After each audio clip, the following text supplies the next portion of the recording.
الحمد لله رب العالمين والعاقبة للمتقين والصلاة والسلام على أشرف الأنبياء والمرسلين أما بعد فأعوذ بالله من الشيطان الرجيم بسم الله الرحمن الرحيم وما خلقت الجن والإنس إلا ليعبدون آمنت بالله صدق الله العلي العظيم وصدق رسول رسول الأمين المكي الكريم ونحن على ذلك لمن الشاهدين والشاكرين والحمد لله رب العالمین۔ ہو نہ یہ پھول تو بلبل کا ترنم بھی نہ ہو، ہو نہ یہ پھول تو بلبل کا ترنم بھی نہ ہو، چمن دہر میں کلیوں کا تبسم بھی نہ ہو۔ ہو نہ یہ پھول تو بلبل کا ترنم بھی نہ ہو، چمن دہر میں کلیوں کا تبسم بھی نہ ہو۔ یہ نہ ساقی ہو تو پھر میں بھی نہ ہو، خم بھی نہ ہو۔ یہ نہ ساقی ہو تو پھر میں بھی نہ ہو، خم بھی نہ ہو۔ بسم توحید بھی دنیا میں نہ ہو، تم بھی نہ ہو۔ خیمہ افلاک کا استادہ اسی نام سے ہے، نبض تپش ہستی آمادہ اسی نام سے ہے، کہ محمد سے وفا تو نے تو ہم تیرے ہیں۔ یہ جہاں چیز ہے کیا لوح و قلم تیرے ہیں، یہ جہاں چیز ہے کیا لوح و قلم تیرے ہیں۔ پھر ڈاکٹر صاحب کہتے ہیں نا کہ جن کو آتا نہیں دنیا میں کوئی فن تم ہو، نہیں جس قوم کو پروائے نشیمن تم ہو، بجلیاں جس میں ہوں آسودہ و خرمن تم ہو، بیچ کھاتے ہیں جو اسلاف کے مدفن تم ہو، ہونے کو نام جو قبروں کی تجارت کر کے، کیا نہ بیچو گی جو مل جائے صنم پتھر کے۔ پھر ڈاکٹر صاحب کہتے ہیں رہ گئی رسم ازاں روح بلالی نہ رہی، فلسفہ رہ گیا تلقین غزالی نہ رہی۔ بڑی کسی سب سے پہلے بغیر کسی تمہید اور دیباچے کے کائنات کے سب سے حسین ترین انسان احمد مصطفیٰ محمد مصطفیٰ صلی اللہ علیہ وسلم کی بارگاہ میں درود پاک کا تحفہ پیش کریں۔ اللہم صلی علی سیدنا مولانا محمد وآلہ وسلم، صلاۃ و سلام علیہ وسلم۔ زیادہ وقت میں آپ کا نہیں دوں گا، بہت لمبی چوڑی گفتگو بھی نہیں کروں گا، نہ تمہیدی کلمات پیش کروں گا۔ مفتی صاحب اللہ نے بڑا شاندار بیان کیا، بس میں آپ 10 سے 15 منٹ میں اپنی باتیں ختم کر کے آپ سے رخصت ہو جاؤں گا، پھر آنے والے وقت میں انشاءاللہ۔ سب سے پہلے دیکھیں انسان کا ایک مقصد ہوتا ہے، ہر کام کا ایک ہدف ہوتا ہے۔ بغیر مقصد کے آپ کوئی کام پائے تکمیل تک پہنچا دیں، یہ کبھی ممکن نہیں، کبھی کر ہی نہیں سکتے، ہے نا۔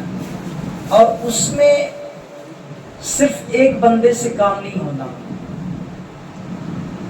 جیسے مثال کے طور پر تسبیح ہے، تسبیح پڑھی کب جاتی ہے؟ جب اس کو ایک دھاگے میں پرویا جاتا ہے، ورنہ فقط ایک دانہ ہوتا ہے، لیکن وہی دانے کو جب ایک دھاگے میں آپ سجا دیں، پھر دیکھنے والے کے لیے وہ باعث رحمت بھی ہوتی ہے، باعث برکت بھی ہوتی ہے۔ تو ہر ایک انسان، آپ یہ سوچیں کہ حضرت حافظ و قاری افتخار صاحب تنہا اپنا خواب پورا کر لیں، یہ کبھی نہیں ہو سکتا۔ اس کے لیے مفتی صاحب کی بھی ضرورت ہمیں ہے، حضرت علامہ اقرار مصباحی صاحب کی ضرورت ہے، آپ کی بھی ضرورت ہے، سب کی ضرورت ہے۔ اور اس کے بعد جو نتیجہ سامنے آئے گا نا، وہ بڑا خوبصورت نتیجہ ہوگا۔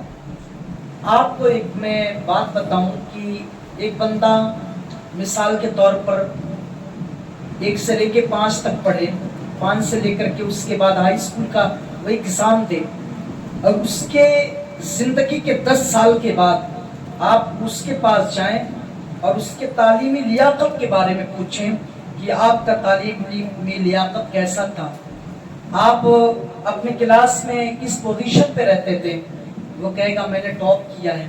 پھر اس شخص سے کہیں کہ آپ ایسا کریں نا، آپ اپنے کلاس میں سب سے زیادہ اعلیٰ تھے، تو ایسا کریں 10 سال پہلے جو آپ نے ایگزام دیا اس کے پیپر کو میں لے کر کے آتا ہوں، یہاں بیٹھ کر کے آپ اس پیپر کو حل کریں، اس سوال کے جواب آپ تحریر کر دیں تو یاد رکھیں اس کی زبان خاموش ہو جائے گی، ہے نا، خاموش ہو جائے گی نہیں. یعنی بہت اعلیٰ پوزیشن پہ تھا، پورے اسکول کو ٹاپ کیا تھا، لیکن معاملہ کیا ہوا، 10 سال پہلے وہ اپنا مقصد بھول گیا. اس کا مقصد جو ہے صرف ایک آن کے لیے تھا کہ ہمیں صرف ایگزام دے کر کے نمبر حاصل کرنا ہے، نوکری لینی ہے، جو بھی مقصد ہو. لیکن آپ ازہری اسلامک کوچنگ سینٹر میں جو حضرت حافظ و قاری افتخار صاحب قبلہ جو قرآن کی آیے کریمہ آپ کو پڑھائیں گے یا جو مسائل آپ کو بتائیں گے، آپ 2 سال نہیں، 4 سال نہیں، 5 سال نہیں، 10 سال نہیں، 20 سال کے بعد اگر کوئی بندہ آئے اور یہ پوچھے آپ سے کہ 10 سال پہلے حضرت نے آپ کو ثنا پڑھایا تھا، حضرت نے آپ کو تشہد پڑھایا تھا، کیا 10 سال کے بعد آپ سنا دیں گے؟ تو آپ خوش ہو جائیں گے، کہیں گے ہاں میں سنا سکتا ہوں. اس کا مقصد یہ ہے کہ وہاں مقصد نہیں تھا، وہاں مقصد فوت تھا، اور یہاں آپ ایک مقصد لے کر کے بیٹھے ہیں. تو جو مقصد لے کر کے بیٹھتا ہے وہ کامیاب ہوتا ہے، اور جو غیر مقصد کے ساتھ آتا ہے وہ صرف جو ہے وقت کو ضائع کرتا ہے، نتیجہ کچھ سامنے نہیں آتا. تو آپ ایک مقصد لے کر کے آئیں، اور مقصد جب لے کر کے آئیں تو صرف تعلیمی تک نہیں، ہر امور پہ آپ کی نظر ہونی چاہیے. ایک صحابی ہیں علامہ مصباحی صاحب، جنہیں حضرت تمیم داری کہا جاتا ہے. سرکار تمیم داری بڑے عظیم صحابی ہیں، محدث بھی گزرے ہیں اور فقیہ بھی گزرے ہیں. یہ ملک شام فلسطین میں رہتے تھے، اور فلسطین جب یہ گئے، حضور کا کلمہ پڑھا، فلسطین گئے، حضور کی شریعت کو پڑھانے کے لیے قرآن پڑھانے گئے، تو کیا دیکھا کہ فلسطین میں بیت المقدس میں لوگ اپنے گھروں سے تیل لے کر کے آتے اور اس کی قندیلوں کو روشن کرتے، جس سے پورا بیت المقدس جو ہے، مسجد اقصیٰ کی تمام قندیلیں روشن ہو جاتی اور مسجد دیکھنے میں بہت خوبصورت لگتا. تو حضرت تمیم داری نے دل میں تہیہ کیا اس خوبصورت عمل کو میں مسجد نبوی میں کروں گا اور آقا کی خوشنودی حاصل کروں گا. حضرت تمیم داری وہاں سے چلے اور حضور کے در پہ پہنچے، اور اس کے بعد رات جیسے ہوا حضرت تمیم داری نے چراغ کو روشن کر دیا. جب حضور نے اماں عائشہ کے حجرے سے نکلے نا آقا علیہ الصلوۃ والتسلیم نے، جب مسجد نبوی کو روشن اور منور پایا نا، تو حضور مسکرانے لگے. فرمایا اس نیک کام کو کس نے کیا؟ تو کسی نے اشارہ کیا، حضور یہ تمیم داری نے. میرے حضور نے فرمایا آپ کے ذہن میں یہ بات آئی کیسے؟ کہا حضور بیت المقدس میں مسجد اقصیٰ میں لوگ چراغ جلا کر کے مسجد کو روشن کرتے، حضور میں نے سوچا مسجد نبی کو روشن کیا جائے. میرے نبی پاک علیہ الصلوۃ والتسلیم مسکرائے اور ایک جملہ ارشاد فرمایا، اللہ تمیم داری کو بھی خوش رکھے، ان کی آنے والی نسلوں کو بھی خوش رکھے. سمجھ گئے؟ کیونکہ مقصد کیا ہے کہ آپ آئیں، جب آپ کوچنگ سینٹر میں آئے تو آپ کا ایک مقصد ہو. کبھی دیکھیں مثال کے طور پر سب سے پہلی چیز کیا ہے، کوئی چیز آپ کے سامنے پڑی تو اس کو سلیقے سے آپ کریں. آپ کے استاذ آئیں تو ادب کا مکمل لحاظ ہونا چاہیے. حضرت امام اعظم ابو حنیفہ کے استاذ حضرت حماد تھے، سرکار حماد فقیہ تھے، اور اللہ اکبر سب سے چھوٹے، یعنی عمر تو بہت چھوٹی تھی لیکن فقاہت میں آپ کا بڑا مقام تھا. لیکن جب حضرت امام اعظم آپ کی درسگاہ میں پہنچتے نا تو اتنا زیادہ ادب کرتے، کہیں استاذ کے دل میں یہ خیال نہ پیدا ہو جائے کہ میری عمر کم ہے تو میرا ادب و احترام نہیں کرتے ہیں. تو آپ ادب کا دامن آپ کے ہاتھوں سے چھوٹنے نہ پائے. آپ ساری چیزوں پہ نظر رکھیں. آپ کو جو پڑھایا جائے اس کو ایک مقصد کے لیے، مقصد کے تحت پڑھیں. اس کا سب سے بڑا مقصد یہ ہے کہ ہماری نمازیں درست ہوں گی، ہمارا عقیدہ اچھا ہوگا، ہم مسجد کے قریب آئیں گے، ہم قرآن صحیح پڑھیں گے، ہم اپنے ماں باپ کی عزت کریں گے، اساتذہ کرام کا احترام کریں گے، علماء کی خدمت کریں گے، اور قوم میں آنے والی نسلیں جو ہمارے، جن کے لیے ہم مشعل راہ ہیں، ان کے لیے ہم ان کے لیے جو ہے ایک ایسے پلیٹ فارم کا انتخاب کریں گے کہ آنے والی نسلیں ہماری سیرت کو دیکھ کر کے، ہماری کردار کو دیکھ کر کے، ہماری تعلیم کو دیکھ کر کے وہ نسلیں بیکار نہ بیٹھے بلکہ وہ علم سے قریب ہو جائیں۔ آپ یہ سمجھتے ہیں آپ کا جیسا اخلاق ہوگا آنے والی نسلیں آپ کے اخلاق پر عمل کر کے قوم کے سامنے تیار ہو کے آئیں گے۔ تو اس کے لیے ہمیں کیا کرنا ہے؟ بڑی سنجیدگی کے ساتھ، بڑی متانت کے ساتھ ہمیں اور آپ کو حضرت کے شانہ بشانہ چل کر کے، اور اس راستے میں بڑی پریشانیاں بھی آئیں گی، بہت مصیبتیں بھی آنی ہیں، لیکن ہر پریشانی، ہر مصیبت، ہر ظلم کے تھپیڑوں کا جواب وہ کام ہوتا ہے۔ حضور حافظ ملت بہت بڑے محقق ہیں، مدبر ہیں، اور یہ ایک انجمن کا نام ہے، ایک صدی کا نام ہے، ایک باپ کا نام تھا حضور حافظ ملت علیہ الرحمہ۔ حضرت نے بڑا خوبصورت جملہ ارشاد فرمایا تھا، کام کرنے والا ہر بندہ توغروں کی شکل میں اپنے گھر میں، اپنے مدرسے میں اس کو لکھتا ہے کہ ہر مخالفت کا جواب جو ہوتا ہے وہ کام ہوا کرتا ہے نا؟ تو اس سے ہمیں پریشان نہیں ہونا۔ ایک بات سنیں، اس کے بعد پھر میں اپنی گفتگو کو ختم کر دوں، کیونکہ پھر انشاءاللہ آنے والے جمعے میں اپنی مرضی سے میں خود چل کر کے آؤں گا۔ ایک بڑی خوبصورت بات ہے، آج ہم اس کوچنگ میں آنے کے بعد نا ہم یہ سوچیں گے یار ہم بہت زیادہ ذہین و فہیم تو نہیں ہیں، ہماری زبانیں ٹوٹیں گی نہیں، ہم صحیح سے الفاظ کی ادائیگی نہیں کر پائیں گے، ایسا محسوس ہوتا ہے۔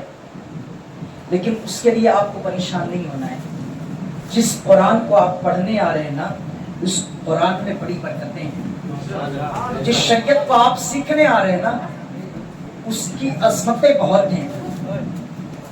یقین جانے کہ آپ بارش کی بوندیں اگر مسلسل کسی زمین پہ گرتی رہیں تو وہ سیلاب کا کام کرتے ہیں، اور آپ جو ہے کوشش کریں کہ ہمیں خوبصورت طریقے سے، ہمیں کوئی کام نہیں آتا تو ہم سیکھ لیتے ہیں وہ کام، ہمیں قرآن نہیں پڑھنا آتا تو ہم قرآن سیکھیں گے، ہماری زبان نہیں ٹوٹتی تو ہم محنت کریں گے، شرم کی کوئی بات نہیں۔ ایک بہت بڑے مجدد گزرے ہیں، بہت بڑے فقیہ گزرے ہیں جنہیں متکلم اسلام کہا جاتا ہے، اور رئیس المتکلمین آپ کا لقب تھا، بڑے عظیم جو ہے، اور اتنا عظیم جو ہے، اتنے عظیم وہ رائٹر مصنف گزرے، کوئی عالم اس وقت تک عالم کی سند اس سے نہیں عطا کی جاتی جب تک اس عظیم مصنف کی کتاب کو وہ پڑھ نہ دے، جسے دنیا حضرت سعد الدین تفتازانی کے نام سے جانتے پہچان پاتی۔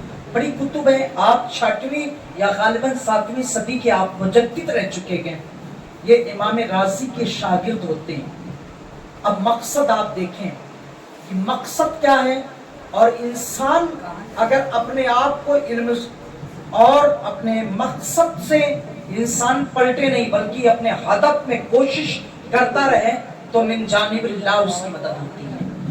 حضرت سعد الدین تفتازانی رضی اللہ تعالیٰ عنہ کا بیان ہے نا کہ میں بہت کند ذہن تھا، مجھے کچھ نہیں آتا تھا، اور میرے بعد کے آنے والے ہر بچے پڑھ کر کے عالم و فاضل بن گئے اور وہ درس دینے لگے، اور مجھے کچھ نہیں آتا۔ جب میں اپنے وطن جاتا تو لوگ پوچھتے کہ آپ عالم بن گئے، تو میں خاموشی سے اپنی نگاہیں جھکا لیتا تھا کیونکہ مجھے کچھ نہیں آتا۔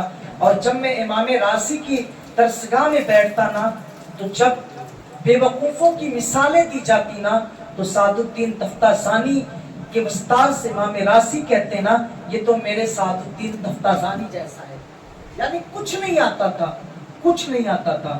تو سعد الدین تفتازانی کہتے نا لیکن کتابوں سے اتنی محبت تھی نا، اتنی محبت تھی، اپنے مقصد سے اتنا پیار تھا کہ میں یہ سوچتا تھا ہر صورت میں مجھے اپنے مقصد کو حاصل کرنا ہے، جو میرا مقصد ہے وہ اس مقصد پہ مجھے پہنچنا ہے۔ میرا مقصد یہ ہے کہ میں قرآن اچھے سے پڑھوں، حضور کی حدیث سے طیبہ پڑھوں، اپنی نمازیں صحیح سے پڑھوں، اور حضور کی محبت میرے دل میں آئے۔ اللہ اکبر۔ تو حضرت سعد الدین تفتازانی کا بیان ہے کہ میں ایسے عالم میں بڑا پریشان ہوا اور پڑھتا رہا، پڑھتا، کتابیں کچھ نہیں آتی، کچھ سمجھ میں نہیں آتی۔ جب صبح درسگاہ میں پہنچتا نا تو میرے استاذ کہتے ہیں یہ تو جب کوئی دوسرا طالب علم نہیں یاد کرتا تو فرماتے یہ بھی میرے سعد الدین جیسا ہو گیا۔ وہ اچھے لوگ تھے، مثالیں دیتے۔ سعد الدین تفتازانی کبھی استاذ کی باتوں کو دل پہ نہ لیا کہ میرے استاذ تو روزانہ مجھے ایسا کہتے ہیں، چلو مدرسے سے چلا جائے یہ تو اپنے آپ کو گناتے ہیں، ایسا کہتے ہیں۔ نہ، کچھ نہیں، انہیں اپنا مقصد یاد تھا۔ استاذ کی بات سنتے اور اس کے بعد پلٹ کر کے آتے اور بڑی کوشش کرتے کہ اتنا پڑھوں کہ میرے استاذ کی میں رضا حاصل کروں، اور صبح کے وقت جب درسگاہ پہنچوں نا تو میرے استاذ مجھے کچھ نہ کہیں۔ ساری رات محنت کرتے، جب صبح کو درسگاہ میں پہنچتے نا تو جو کچھ رات میں پڑھا تھا وہ بھول جاتے، اور اس کے بعد جو ہے پھر امام رازی انہیں پھر کہتے سعد الدین جیسا ہے، سعد الدین تم کوئی کام کیوں نہیں کر لیتے، تمہیں کچھ آتا بھی نہیں۔ تو سعد الدین تفتازانی کہتے دل کو تو تکلیف ہوتی لیکن مجھے اپنا مقصد یاد تھا۔ میں کہتا استاذ آپ دعا کریں میں کچھ پڑھ لے جاؤں، کچھ کوشش کریں، آپ تو کوشش کرنے میں آپ کی کوئی کمی نہیں حضرت، آپ کی محنتوں میں کوئی کمی نہیں، کمی تو ہے میرے ظرف میں، کمی ہے میری محنت میں حضرت۔ انشاءاللہ مجھے ایک موقع اور دیں، میں خوبصورت انداز میں کتابیں یاد بھی کروں گا اور سناؤں گا بھی آپ کو۔ وقت گزرتا گیا اور جو باپ کے بچے تھے وہ سب پڑھ کر کے نکل گئے۔ حضرت سعد الدین تفتازانی کو ایک دن اپنا وقت یاد آیا، اپنی عمر یاد آئی۔ جب اپنا وقت یاد آیا، اپنی عمر یاد آئی نا تو انہوں نے لو مدینے کی طرف لگایا، حضور کی بارگاہ میں لگایا، کہا حضور مجھ سے کون سی ایسی خطا ہوگی، حضور آپ نے سب پہ کرم فرمایا، حضور سب پہ کرم فرمایا، کیا مجھ پہ بھی کرم ہو سکتا ہے؟ میں بھی تو آپ کا امتی ہوں نا حضور، میں بھی تو آپ کا غلام ہوں، میں بھی آپ کی شریعت پڑھنا چاہتا ہوں حضور، ایک کرم مجھ پہ بھی ہو جائے کہ میں آپ کی شریعت پڑھ لوں۔ اتنا کہا، پھر آپ کے ساتھی آئے، ندامت کے آنسو کیا گرے، دل نے حضور کو پکارا ہی کیا تھا۔ سعد الدین تفتازانی کے ساتھی آئے اور فرمایا چلو کھیلنے چلتے ہیں۔ تو سعد الدین تفتازانی کا بیان ہے نا کہ میں کھیلنے کے لیے نہیں پیدا ہوا، آتا کچھ بھی نہیں تھا، لیکن فرمایا میں کھیلنے کے لیے نہیں پیدا ہوا، میں اپنے مقصد، جس مقصد کے لیے رب نے مجھے پیدا کیا، مجھے مرتے مرتے اپنے مقصد میں کامیابی حاصل کر کے اس دنیا سے جانا ہے۔ اللہ اکبر۔ پوری رات آپ کتابوں میں لگے رہے اور اس کے بعد نیند کا خمار آپ کی آنکھوں میں آیا اور جیسے اونگ آئی نا کسی نے آواز دی، دروازہ کھٹکھٹایا، سعد الدین چلو فلاں پیڑ کے نیچے چلتے ہیں۔ تو سعد الدین تفتازانی نے کہا میں اس لیے نہیں آیا کہ میں رات کی تنہائیوں میں پیڑ کے پاس جاؤں، مجھے کتابیں پڑھنی ہے، صبح مجھے درسگاہ میں جانا ہے، استاذ کے پاس جانا ہے۔ فرمایا نہیں آپ کو چلنا ہے، فرمایا نہیں مجھے صبح درسگاہ میں جانا ہے۔ پھر دوبارہ قاصد آیا، کہا چلو، پھر یہی کہہ کے بھیج دیا۔ دوبارہ قاصد آیا جب تیسری بار، فرمایا چلتے کیوں نہیں؟ کہا میں نے آپ سے کہہ دیا نا میں کتابیں پڑھوں گا، کتابوں کو چھوڑ کر کے میں کہیں نہیں جانے والا۔ کہا تمہیں حضور نے بلایا ہے۔ کیا فرمایا؟ تمہیں حضور نے بلایا۔ اللہ اکبر۔ جب اتنا سنا نا تو جس کے ہاتھوں سے کبھی کتابیں چھوٹتی نہیں تھی نا، جو محنت دنوں رات کرتا تھا نا، جب حضور کا نام سنا نا تو کتابیں چھوٹ گئی، کتابیں وہیں دھری کی دھری رہ گئی۔ ننگے قدم کا حضور کہاں ہے؟ کسی نے فرمایا وہ حضور ہے۔ اللہ اکبر۔ سعد الدین تفتازانی میرے حضور کو جب دیکھا نا، میرے حضور سے قصہ درد دل بیان فرما رہے ہیں، حضور میں کتابیں بہت پڑھتا ہوں حضور کچھ نہیں آتا، حضور کرم فرماتے ہیں، حضور ایک نظر کرم۔ میرے محبوب نے فرمایا سعد الدین تفتازانی اپنا منہ تو کھولو۔ میرے حضور نے اپنا لعاب دہن سعد الدین تفتازانی کے منہ میں ڈالا۔ اللہ اوپر دل کی دنیا بدلی۔ آئے صبح کے وقت امام رازی کی درسگاہ لگ گئی اور درسگاہ میں سارے طلباء گئے اور امام رازی سے سعد الدین تفتازانی اب کلام کر رہے ہیں نا، اللہ اوپر ایسے نکات پر گفتگو کر رہے ہیں نا جیسے کوئی بھوکا شیر اپنے شکار پہ جھپٹ رہا ہو، ایسے مسائل پہ گفتگو کر رہے ہیں۔ امام رازی تنگ، یہ سعد الدین ابھی تو کل تم ایسا نہیں تھے، رات میں تم اتنے بدل گئے، میں خواب تو نہیں دیکھ رہا ہوں، میں خواب تو نہیں دیکھ رہا، اچانک رات میں کوئی بندہ تبدیل ہو جائے، کیا ہو گیا، میں کیا ہو گیا، کیا ہو گیا؟ سعد الدین تفتازانی کہ جب اعتراض کو سنا، کہا بتاؤ کیا بات ہے سعد الدین تفتازانی؟ تو سعد الدین تفتازانی نے کہا کل تک میں کچھ اور تھا لیکن آج میں کچھ اور ہوں۔ کہا کیا بات ہے؟ کہا یہ راز اور نیاز کی باتیں۔ کہا کون سی باتیں؟ کہا حضرت یہ تنہائی میں بتانے والی باتیں۔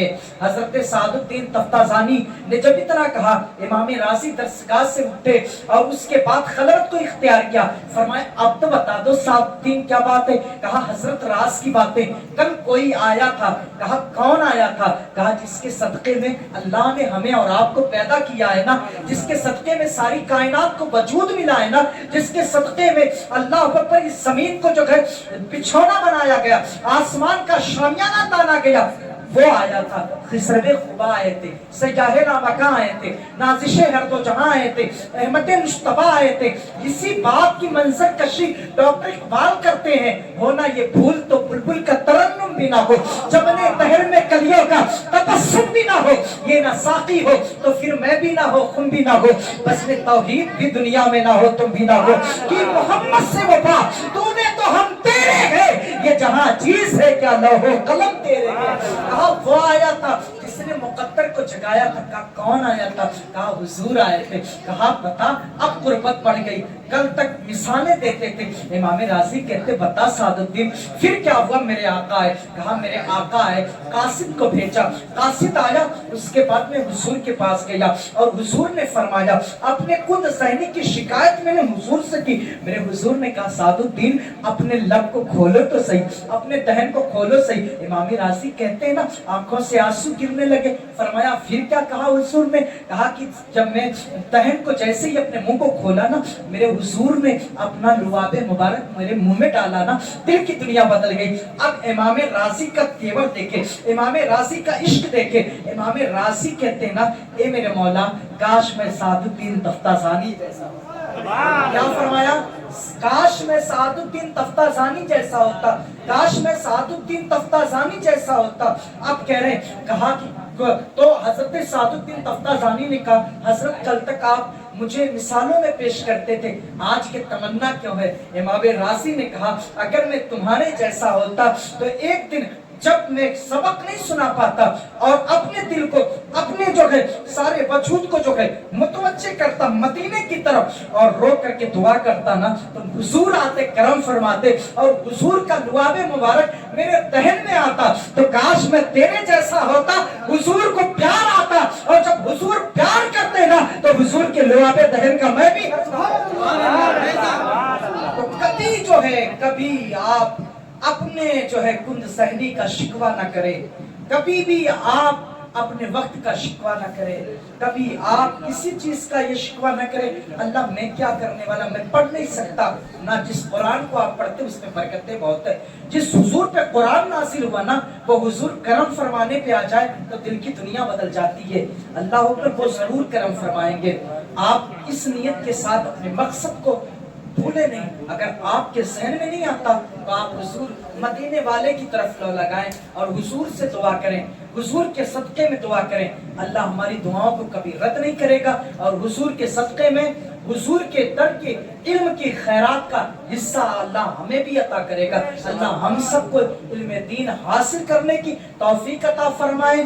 ازہری کوچنگ سینٹر کو مولا تعالیٰ حضور کے صدقے میں مولا تعالیٰ عروج کی منزلوں پر فائز فرمائے اور یہاں کے اساتذہ کرام کے علم میں، عمل میں، صحت میں، فضل میں، کمال میں، شرف میں اللہ بے حساب برکتیں اور رحمتیں نازل فرمائے۔ یہاں جتنے لوگ حاصل ہیں مولا تعالیٰ علم دین حاصل کر رہے ہیں، مولا ان سب کو جو ہے حضور کے صدقے میں کثیر علم سے نواز دے۔ میں توبہ کرتا ہوں، استغفر اللہ ربی من کل ذنب واتوب الیہ، لا الہ الا اللہ محمد رسول اللہ صلی اللہ علیہ وسلم، وما علینا الا البلاغ۔ السلام علیکم۔